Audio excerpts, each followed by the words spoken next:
सुबह ठीक 9:30 का समय था। बेंगलुरु के व्यावसायिक इलाके की सबसे भव्य सड़कों में से एक पर ट्रैफिक की लहरें दौड़ रही थीं। ऊंची ऊंची कांच की इमारतें धूप को इस तरह परावर्तित कर रही थीं जैसे आसमान से सोने की किरणें उतर रही हों। इन इमारतों के बीच खड़ी एक बहुमंजिला company, success global private limited, आज हमेशा की तरह भीड़ से भरी थी। बाहर सुरक्षा गार्ड्स तेज नजरों से हर गाड़ी पर निगाह रख रहे थे। गेट के बाहर चमचमाती लग्जरी कारों की कतार खड़ी थी। मर्सिडीज, बीएमडब्ल्यू, ऑडी, हर कार से उतरते लोग मानो रैंप वॉक कर रहे हों। सूट टाई, चमकते जूते, महंगे लैपटॉप बैग और चेहरे पर एक अदृश्य गर्व की परत। हर किसी के चेहरे पर सफलता की भूख साफ दिखाई दे रही थी। भीड़ में एक अलग ही छवि थी। एक युवक जिसकी चाल में न तो घमंड था न जल्दबाजी। वह बहुत ही साधारण कपड़े पहने था। हल्की नीली शर्ट जिसकी सलवटें बताती थीं कि वह रात भर शायद ठीक से सोया भी नहीं। पैंट थोड़ी पुरानी थी और उसके कंधे पर लटक रहा बैग इतना घिसा हुआ कि सिलाई कई जगह से खुल चुकी थी। उसके पैरों में जूते इतने घिस चुके थे कि चमक की जगह सफेद धूल जम गई थी। उसके चेहरे पर न कोई बनावटी मुस्कान थी, न किसी को प्रभावित करने की कोशिश, बस एक शांत गंभीरता। यही था राहुल। भीड़ में खड़े लोग उसकी तरफ देखते भी नहीं थे। उन्हें लगा यह कोई मामूली चपरासी या सफाई कर्मचारी होगा। उनकी निगाहें सिर्फ उन्हीं पर टिकती थीं जिनके पास चमचमाते कपड़े और कारें थीं। राहुल सिर झुकाकर धीरे धीरे कंपनी के गेट की ओर बढ़ा। उसके हर कदम के साथ उसकी आंखों में एक अनजाना बोझ और भीतर छिपी आग झलक रही थी। किसी को नहीं पता था कि यह साधारण दिखने वाला युवक असल में इस पूरी कंपनी का वारिस और मालिक था, जिसने जानबूझकर अपनी पहचान छिपाई थी। ऑफिस के अंदर कदम रखते ही चमचमाती फर्श, दीवारों पर बड़े बड़े मोटिवेशनल पोस्टर और कर्मचारियों की भागती दौड़ती भीड़ उसका स्वागत करती है। लेकिन इस शोरगुल में भी राहुल की नजरें सब कुछ बारीकी से देख रही थीं। वह रिसेप्शन की तरफ बढ़ा और धीरे से बोला, मैं नए सफाई कर्मचारी के तौर पर आया हूं। रिसेप्शनिस्ट ने उसे ऊपर से नीचे तक देखा, जैसे कोई पुरानी किताब देख रहा हो। उसने आधे अधूरे अंदाज में कहा, जाओ, असिस्टेंट मैनेजर प्रीति से मिल लो, वो बताएंगी तुम्हें क्या करना है। राहुल पहली बार प्रीति से मिला। प्रीति लगभग 28 से 29 साल की महिला थी। बेहद स्टाइलिश कपड़े, महंगे परफ्यूम की खुशबू और आंखों में लगातार चमकती महत्वाकांक्षा। उसके हाव भाव से साफ झलक रहा था कि वह खुद को ऑफिस की रानी समझती है। जैसे ही राहुल उसके सामने खड़ा हुआ, उसने तिरस्कार से भरी नजरों से उसे देखा और तेज आवाज में बोली, नाम क्या है तुम्हारा? राहुल, उसने धीमे स्वर में कहा। ठीक है राहुल, प्रीति ने नाक भौं चढ़ाते हुए कहा, यहां कोई गांव का हाट बाजार नहीं है। ये कॉरपोरेट ऑफिस है। यहां सफाई करने के भी तरीके होते हैं, समझे? झाड़ू सही तरह से लगाओ, पोछा सही तरह से लगाओ, और अगर एक भी गलती की तो तुम्हारी छुट्टी कर दूंगी। उसकी आवाज इतनी तेज थी कि पास खड़े कई कर्मचारी रुक कर देखने लगे। प्रीति ने जानबूझकर उसकी बेइज्जती करते हुए कहा, और हां, यहां खड़े खड़े मत रहो। जाकर झाड़ू उठाओ और सबके सामने काम करो, ताकि लोगों को लगे कि हम अच्छे कर्मचारी रखते हैं। राहुल ने सिर झुकाया और बिना कुछ बोले झाड़ू उठाकर फर्श साफ करने लगा। तभी वहां खड़े कुछ कर्मचारी हंसने लगे। उनमें से एक बोला, अरे देखो, नया आया है, लगता है देहात से आया है। जूते देखे इसके, लिफ्ट का बटन दबाना भी जानता होगा कि नहीं? दूसरे ने जोड़ते हुए कहा, ये लोग सिर्फ झाड़ू लगाने के लिए पैदा होते हैं, कॉरपोरेट का क्या पता इन्हें। पूरे ऑफिस में ठाके गूंज उठे। राहुल के कानों में हर शब्द चाकू की तरह चुभ रहा था, लेकिन उसने कुछ नहीं कहा। उसकी आंखें झुकी थीं और हाथ झाड़ू चला रहे थे। उसके भीतर आग जल रही थी, अपमान की आग। लेकिन यह आग उसे टूटने नहीं दे रही थी, बल्कि और मजबूत बना रही थी। प्रीति वहां खड़ी मुस्कुराती रही। उसे लगा कि उसने एक नीच इंसान को उसकी औकात दिखा दी है। लेकिन राहुल के मन में उस पल एक प्रण जन्म ले चुका था। उसने झाड़ू चलाते चलाते अपने मन में ठान लिया, आज सब मुझे छोटा समझ रहे हैं, हंस रहे हैं, अपमानित कर रहे हैं, लेकिन जल्द ही यही लोग मेरे सामने सिर झुकाकर खड़े होंगे। मैं सबका असली चेहरा दुनिया को दिखाऊंगा। ऑफिस की घड़ी टिक टिक कर रही थी। राहुल हर पल अपने भीतर की आग को और भड़कता महसूस कर रहा था। उसने झाड़ू की हर रेखा के साथ अपने मन में एक संकल्प लिख डाला था, अब खेल बदलेगा। राहुल अब ऑफिस में काम करने का पैटर्न समझ चुका था। सुबह जल्दी पहुंचना, फर्श की धूल साफ करना, कचरे की टोकरी खाली करना और टॉयलेट्स को साफ सुथरा रखना। बाकी कर्मचारी जब चाय कॉफी की चुस्की ले रहे होते, वहीं राहुल हाथ में गीला कपड़ा लेकर टेबल साफ करता। उसे देखते ही लोग मुंह बनाते, अरे यहां भी आ गया, जल्दी करो, बदबू फैला रहे हो। कॉफी टेबल पर बैठे कुछ कर्मचारी अक्सर उसे चिढ़ाने के लिए बातें करते। एक दिन जब वह पास से गुजर रहा था, तभी एक लड़का जोर से बोला, अरे देहाती, ये कॉफी मशीन देखी है कभी? इसमें से तुम्हारे गांव के कुएं का पानी नहीं निकलता, समझे? बाकी सब हंसने लगे। राहुल ने कुछ नहीं कहा। उसके कदम धीरे धीरे आगे बढ़ गए, लेकिन उसके कानों ने हर शब्द कैद कर लिया। दोपहर का वक्त उसके लिए सबसे कठिन होता। जब बाकी कर्मचारी कैंटीन में एक साथ हंसी मजाक करते, राहुल को वहां से हटाने की कोशिश की जाती। अरे भाई, ये गरीब यहां क्यों बैठा है? इसकी वजह से हमारी भूख मर जाएगी, कोई ना कोई बोल देता। कई बार उसे खाना बीच में छोड़कर उठ जाना पड़ा। लेकिन उसी वक्त उसकी मुलाकात एक इंसान से हुई, जिसने राहुल के दिल में उम्मीद की लौ जलाई। वह था विजय, कंपनी का पुराना सफाई कर्मचारी। करीब 55-60 साल का आदमी, झुर्रियों से भरा चेहरा, पीठ थोड़ी झुकी हुई और हाथों पर मेहनत की कठोर रेखाएं। लेकिन आंखों में एक अजीब सी सादगी और गहराई थी। विजय हर दिन चुपचाप अपना काम करता। लोग उसे बूढ़ा कहकर मजाक उड़ाते। अब तेरे रिटायर होने का टाइम आ गया है, कहते। कोई उसकी परवाह नहीं करता। लेकिन विजय कभी पलटकर बुरा नहीं बोलता। वह बस मुस्कुरा देता और अपने काम में लग जाता। एक दिन लंच टाइम में राहुल कैंटीन के कोने में बैठा था। उसके पास सिर्फ एक सूखी रोटी और थोड़ी सी सब्जी थी। उसने धीरे धीरे खाना शुरू ही किया था कि विजय वहां आकर बैठ गया।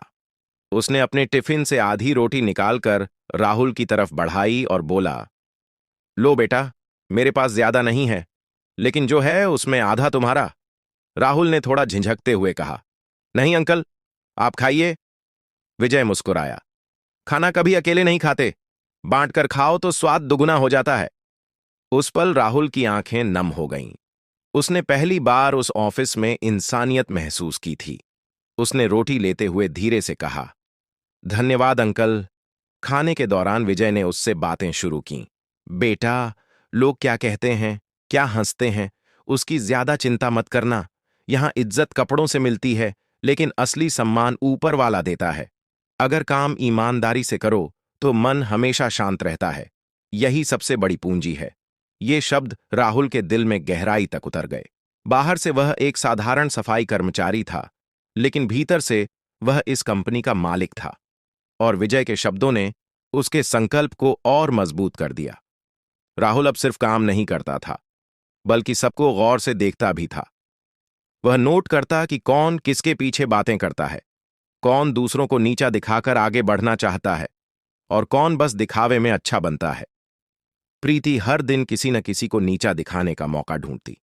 उसकी बातें तेज और चुभने वाली होतीं, जिससे लोग सामने से हां में हां तो कर देते, लेकिन पीठ पीछे बुरा भला कहते। दूसरी तरफ कुछ कर्मचारी ऐसे भी थे जो काम से ज्यादा राजनीति में समय देते। वे बॉस की चापलूसी करते और छोटे कर्मचारियों को दबाते। राहुल सब देख रहा था, मौन लेकिन सतर्क। धीरे धीरे वह समझने लगा कि इस ऑफिस का असली चेहरा क्या है। यहां सफलता का मतलब सिर्फ पैसा और पद था। इंसानियत, संवेदनशीलता और ईमानदारी का कोई मोल नहीं था। यही वजह थी कि विजय जैसे मेहनती और ईमानदार इंसान को सालों से कोई तवज्जो नहीं मिली। राहुल जब भी अकेला होता, उसके मन में विजय की बातें गूंजतीं। सम्मान ऊपर से मिलता है। ये वाक्य उसके लिए मंत्र की तरह हो गया। हर अपमान, हर मजाक, हर तिरस्कार को वह सहन करता, लेकिन अंदर ही अंदर सब दर्ज कर रहा था। एक शाम जब सब कर्मचारी चले गए थे, राहुल ऑफिस की खाली कुर्सियों और डेस्क को देख रहा था। वहां पूरे दिन की आवाजें गूंज रही थीं, हंसी, तिरस्कार, आदेश, अपमान। उसने अपनी मुट्ठी कस ली। वह जानता था कि सच का पल अभी दूर है, लेकिन आएगा जरूर। और जब आएगा तो कोई भी अपना असली चेहरा छिपा नहीं पाएगा। उस रात राहुल ऑफिस के बाहर खड़े होकर विजय को देखता रहा। बूढ़ा आदमी हाथ में झाड़ू लिए थका हारा घर लौट रहा था, लेकिन उसके चेहरे पर एक अजीब सी शांति थी। राहुल ने सोचा, यह आदमी सच में सच्चा इंसान है। यही कंपनी के असली हीरो हैं, न कि वो लोग जो बड़े बड़े सूट पहनकर दूसरों को छोटा दिखाते हैं। धीरे धीरे राहुल को एहसास होने लगा कि यह खेल सिर्फ उसके लिए नहीं है। विजय जैसे लोग सालों से अपमान झेल रहे हैं। अगर बदलाव लाना है तो उनके लिए भी लाना होगा। उसने तय कर लिया, अब वह सिर्फ देखने वाला नहीं रहेगा। वह मौन अवलोकन के साथ साथ निर्णायक कदम भी उठाएगा। लेकिन सही वक्त आने तक चुप रहना जरूरी था। ऑफिस में सब कुछ सामान्य लग रहा था। वही सुबह की भागदौड़, वही कॉफी मशीन के आसपास हंसी ठिठोली, वही मीटिंग्स की तैयारी और कंप्यूटर की चकाचौंध। लेकिन उस दिन की हवा में एक अलग ही बेचैनी थी। कर्मचारियों के बीच फुसफुसाहट हो रही थी। कोई कह रहा था, सुना है कंपनी की सोसाइटी से पैसे गायब हो गए हैं। दूसरा जवाब देता, क्या, कितने? तीसरा जोड़ता, करीब 5 लाख। किसी ने अंदर से ही हाथ साफ किया है। यह खबर पूरे ऑफिस में जंगल की आग की तरह फैल गई। लोग डरे हुए थे, कोई किसी पर शक कर रहा था। लेकिन सबसे ज्यादा बेचैनी राहुल के चेहरे पर नहीं, बल्कि उसकी आंखों में थी। वह चुपचाप झाड़ू लगाते हुए सबकी बातें सुन रहा था। कुछ देर बाद ऑफिस की असिस्टेंट मैनेजर प्रीति गुस्से से तमतमाती हुई मीटिंग हॉल में आई। उसके पीछे पीछे एचआर और कुछ सीनियर कर्मचारी भी थे। सभी लोग इकट्ठा हो गए। प्रीति ने जोरदार आवाज में कहा, दोस्तों, कंपनी की इमेज दांव पर है। सोसाइटी से बड़ी रकम चोरी हुई है और हमें दोषी ढूंढना होगा। लोग सर हिलाने लगे। तभी प्रीति ने अपनी तेज नजरें विजय पर डालीं। वह बूढ़ा सफाई कर्मचारी जो चुपचाप कोने में खड़ा था। प्रीति ने ऊंची आवाज में कहा, मुझे शक है इस आदमी पर। पूरा हॉल खामोश हो गया। सभी निगाहें विजय पर टिक गईं। विजय का चेहरा पीला पड़ गया। कांपती आवाज में बोला, मैडम, मैंने कुछ नहीं किया। मैं तो सालों से यहां काम कर रहा हूं, कभी एक पेन भी बिना पूछे नहीं उठाया। प्रीति ने व्यंग्य से कहा, यही लोग सबसे ज्यादा खतरनाक होते हैं। बाहर से भोले भाले, अंदर से चोर। कंपनी के कैश बॉक्स के पास इन्हें कई बार देखा गया है। कौन गारंटी देगा कि इन्होंने चोरी नहीं की? लोग कानाफूसी करने लगे। कोई कह रहा था, हां, बूढ़ा आदमी है, पैसे की लालच लगी होगी। दूसरा बोला, इतने साल काम किया, अब बुढ़ापे में क्यों चोरी करेगा? लेकिन भीड़ हमेशा ताकतवर के साथ होती है, और इस वक्त ताकत प्रीति के पास थी। एचआर ने औपचारिक अंदाज में कहा, विजय जी, अगर आपने चोरी नहीं की तो सबूत दीजिए, वरना हमें सख्त कार्रवाई करनी पड़ेगी। विजय की आंखों में आंसू आ गए। उसने कांपते हुए कहा, मेरे पास कोई सबूत नहीं है। मैं तो सिर्फ झाड़ू लगाता हूं, डस्टबिन साफ करता हूं। मुझे तो कैश बॉक्स की चाबी तक नहीं पता। प्रीति ने तिरस्कार से कहा, बस बस, बहाने मत बनाइए। आपकी उम्र भी हो गई है, शायद सोचा होगा अब रिटायरमेंट से पहले थोड़ा कमा लें। उस वक्त पूरे ऑफिस में अजीब सी चुप्पी छा गई। कोई भी विजय का साथ देने के लिए आगे नहीं आया। सब तमाशा देख रहे थे। राहुल के दिल में तूफान मच रहा था। उसके सामने खड़ा यह बूढ़ा आदमी, जिसने उसे आधी रोटी बांटी थी, जो उसे बेटे जैसा मानता था, आज उस पर झूठा आरोप लग रहा था। और पूरी भीड़ चुप थी। राहुल की आंखें गुस्से से भर गईं, लेकिन उसने अपने होंठ कसकर बंद कर लिए। अब भी वक्त नहीं था। उस शाम ऑफिस खाली हो गया। हर कुर्सी, हर टेबल दिन भर की गहमागहमी के बाद चुप हो गई थी। सिर्फ राहुल वहां मौजूद था। उसने धीरे से सिक्योरिटी रूम का दरवाजा खटखटाया। अंदर बैठे गार्ड ने उसकी तरफ देखा और बोला, क्या काम है? राहुल ने कहा, भाई, जरा सीसीटीवी फुटेज दिखा दो, पता करना है कि पैसे किसने लिए। गार्ड ने पहले हिचकिचाहट दिखाई, ये तो मैनेजमेंट का काम है। लेकिन राहुल ने अपनी आंखों में ऐसी सच्चाई और जिज्ञासा दिखाई कि गार्ड मान गया। स्क्रीन पर फुटेज चलने लगा। राहुल हर फ्रेम को गौर से देख रहा था। अचानक उसकी नजर उस पल पर पड़ी जब कैश बॉक्स के पास हलचल हुई थी। उसने स्क्रीन रोकी और फिर ध्यान से देखा। वह विजय नहीं था। बॉक्स के पास कोई और आया था। कैमरे की एंगल साफ नहीं था, लेकिन इतना साफ था कि विजय ने बॉक्स को छुआ तक नहीं। राहुल ने गहरी सांस ली। उसके होंठों पर हल्की मुस्कान आई। तो सच यही है, उसने मन ही मन कहा। उसने तुरंत उस फुटेज की कॉपी एक पेन ड्राइव में निकाल ली। उस रात राहुल अपने कमरे में बैठा पेन ड्राइव को देखता रहा। उसके मन में सिर्फ एक ख्याल था, अब वक्त आ गया है, अब खेल पलटेगा। राहुल ने अपनी आंखें बंद कीं और विजय का चेहरा याद किया। वह थका हुआ, झुका हुआ बूढ़ा इंसान जो हर अपमान सहकर भी मुस्कराता था। राहुल जानता था कि अब वह अकेला नहीं लड़ रहा। यह लड़ाई सिर्फ अपने लिए नहीं, विजय जैसे हर उस इंसान के लिए थी जिसे समाज और सिस्टम ने बार बार नीचा दिखाया। अगले दिन ऑफिस में सबको मीटिंग की खबर दी गई।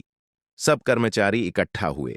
हर किसी के चेहरे पर जिज्ञासा थी, क्या आज विजय की नौकरी जाएगी या फिर कोई बड़ा खुलासा होगा? राहुल चुपचाप खड़ा था। उसके चेहरे पर वही शांति थी, लेकिन भीतर लावा उबल रहा था। अब वह फुटेज सच का आईना बनकर सबके सामने रखेगा, और जब वह आईना सामने आएगा तो कई चेहरे टूट कर बिखर जाएंगे। अगली सुबह ऑफिस का माहौल असामान्य रूप से भारी था, जैसे कोई बड़ा तूफान आने वाला हो। सब कर्मचारी फुसफुसाते हुए अंदर बाहर घूम रहे थे। कैंटीन में भी कॉफी की चुस्कियों के साथ बस एक ही चर्चा थी, आज मीटिंग है, शायद विजय को निकाल दिया जाएगा। कोई हंसते हुए बोला, अरे बूढ़ा, वैसे भी बोझ था, अच्छा हुआ छुटकारा मिलेगा। किसी ने कहा, लेकिन बिना सबूत निकालना ठीक होगा क्या? फिर तुरंत जवाब आया, प्रीति मैम कह रही हैं तो कुछ तो पक्का होगा। मीटिंग हॉल सजाया गया था। सामने बड़ी स्क्रीन, कुर्सियों की लंबी कतारें और बीच में कॉन्फ्रेंस टेबल। सब धीरे धीरे अपनी अपनी सीटों पर आकर बैठ गए। प्रीति आत्मविश्वास से भरी अंदर आई। उसने नया चमचमाता ब्लेजर पहना था, मानो कोई जीत का जश्न मनाने आई हो। उसके चेहरे पर हल्की मुस्कान थी, वही मुस्कान जो दूसरों को नीचा दिखाने में आनंद पाती थी। उसने सबको देखते हुए कहा, दोस्तों, जैसा कि आप जानते हैं, हमारी कंपनी की सोसाइटी से बड़ी रकम चोरी हुई थी। हमने शक के आधार पर जांच की और हमारे हिसाब से दोषी सामने आ चुका है। उसकी नजर विजय पर टिक गई, जो डर से कांपते हुए कोने में बैठा था। उसकी आंखों में डर और लाचारी साफ थी। प्रीति ने आगे कहा, आज हम सबके सामने इस मामले को बंद कर देंगे। कंपनी की इमेज को नुकसान न पहुंचे, इसके लिए सख्त कदम उठाने होंगे। लोग सहमति में सिर हिला रहे थे। तभी दरवाजा धीरे से खुला। अंदर आया एक शख्स, सूट बूट में, आत्मविश्वास से भरी चाल, चेहरे पर गंभीरता और आंखों में अटूट सच्चाई। सबने उसकी तरफ देखा और फिर सबके चेहरे पर हैरानी जम गई। वह कोई और नहीं बल्कि वही साधारण सफाई कर्मचारी राहुल था, लेकिन आज उसके कपड़े साधारण नहीं थे। काले रंग का बेहतरीन सिलवाया सूट, चमचमाते जूते और एक शख्सियत जो कमरे में आते ही सबका ध्यान खींच लेती थी। प्रीति की आंखें फटी रह गईं। उसने घबरा कर कहा, ये क्या कर रहे हो? किसने बुलाया इन्हें यहां? राहुल ने शांत आवाज में कहा, मीटिंग में सच बुलाया जाता है और मैं सच लेकर आया हूं। पूरा हॉल खामोश था। सबकी आंखें राहुल पर टिक गईं। किसी को यकीन ही नहीं हो रहा था कि वही व्यक्ति जिसे कल तक लोग मजाक उड़ाते थे, आज इस रूप में खड़ा है। राहुल ने धीरे धीरे कहा, मैं अपना परिचय देना चाहता हूं। मेरा नाम राहुल है और मैं इस कंपनी का वारिस हूं। मेरे पिता इस कंपनी के संस्थापक थे। विदेश से पढ़ाई पूरी करने के बाद मैं यह समझना चाहता था कि इस कंपनी के असली चेहरे कौन हैं। इसलिए मैंने सफाई कर्मचारी का भेष बनाया, ताकि देख सकूं यहां इंसानियत जिंदा है या सिर्फ पद और पैसे की पूजा होती है। पूरा हॉल सन्न रह गया। किसी की हिम्मत नहीं हुई कुछ कहने की। राहुल ने आगे कहा, कल आपने एक निर्दोष आदमी पर चोरी का आरोप लगाया। आपने सोचा कि उसकी आवाज दब जाएगी क्योंकि वह गरीब है, बूढ़ा है, लेकिन सच कभी नहीं दबता। उसने जेब से पेन ड्राइव निकाली और स्क्रीन से जोड़ दी। स्क्रीन पर सीसीटीवी फुटेज चलने लगा। सबने देखा, कैश बॉक्स के पास विजय कभी गया ही नहीं, बल्कि असली अपराधी कोई और था जो चुपचाप वहां से पैसे लेकर गया। विजय का नाम पूरी तरह साफ हो गया। प्रीति का चेहरा उतर गया, उसके माथे पर पसीना छलकने लगा। लोग एक दूसरे को देखने लगे। उनकी हंसी गायब हो गई थी। राहुल ने विजय को मंच पर बुलाया। बूढ़ा आदमी थरथराते कदमों से आगे बढ़ा। राहुल ने उसके कंधे पर हाथ रखकर कहा, यह वह इंसान है जिसने मुझे इंसानियत का सबक सिखाया। जब सबने मुझे अपमानित किया, मजाक उड़ाया, तब इसने मेरे साथ अपनी आधी रोटी बांटी। ये इस ऑफिस का असली हीरो है। पूरा हॉल तालियों की गड़गड़ाहट से गूंज उठा। कई लोगों की आंखों में शर्म के आंसू थे। राहुल ने विजय से कहा, आज से आप सिर्फ सफाई कर्मचारी नहीं रहेंगे, मैं आपको प्रमोशन देता हूं। आप हमारे स्टाफ वेलफेयर ऑफिसर होंगे। आपका काम होगा सुनिश्चित करना कि इस कंपनी में हर कर्मचारी को सम्मान मिले। विजय की आंखों से आंसू बह निकले। उसने कांपते हुए कहा, बेटा, मुझे तो कभी उम्मीद नहीं थी कि ऐसा दिन भी आएगा। राहुल ने फिर प्रीति की तरफ देखा। उसकी आवाज शांत थी, लेकिन शब्द हथौड़े की तरह गूंजे। प्रीति, आपने इस कंपनी में विष फैलाया, आपने दूसरों को अपमानित किया, झूठे आरोप लगाए। इस अपराध के लिए आपको यहां से निकाल दिया जाता है। लेकिन मैं आपको एक मौका देता हूं सुधरने का। आप चाहें तो कंपनी के ट्रेनिंग प्रोग्राम में शामिल हो सकती हैं, इंसानियत सीखने के लिए। प्रीति की आंखों में आंसू थे। वह धीरे से बोली, मुझे माफ कर दीजिए, मैंने गलती की। राहुल ने अंतिम बार पूरे ऑफिस की तरफ देखा और कहा, याद रखो, इंसान की असली पहचान उसके कपड़े या पद से नहीं होती। असली पहचान होती है उसके चरित्र और उसकी मानवता से। जो दूसरों का सम्मान करता है, वही खुद सबसे बड़ा होता है। पूरा हॉल खड़ा हो गया। तालियों की गड़गड़ाहट गूंज उठी। लोग जो कल तक मजाक उड़ाते थे, आज शर्म से सिर झुकाए खड़े थे, और राहुल के चेहरे पर वह शांति थी जो सिर्फ न्याय मिलने के बाद आती है। उस दिन के बाद से कंपनी का माहौल बदल गया। अब वहां किसी की हंसी किसी को नीचा दिखाने के लिए नहीं गूंजती थी।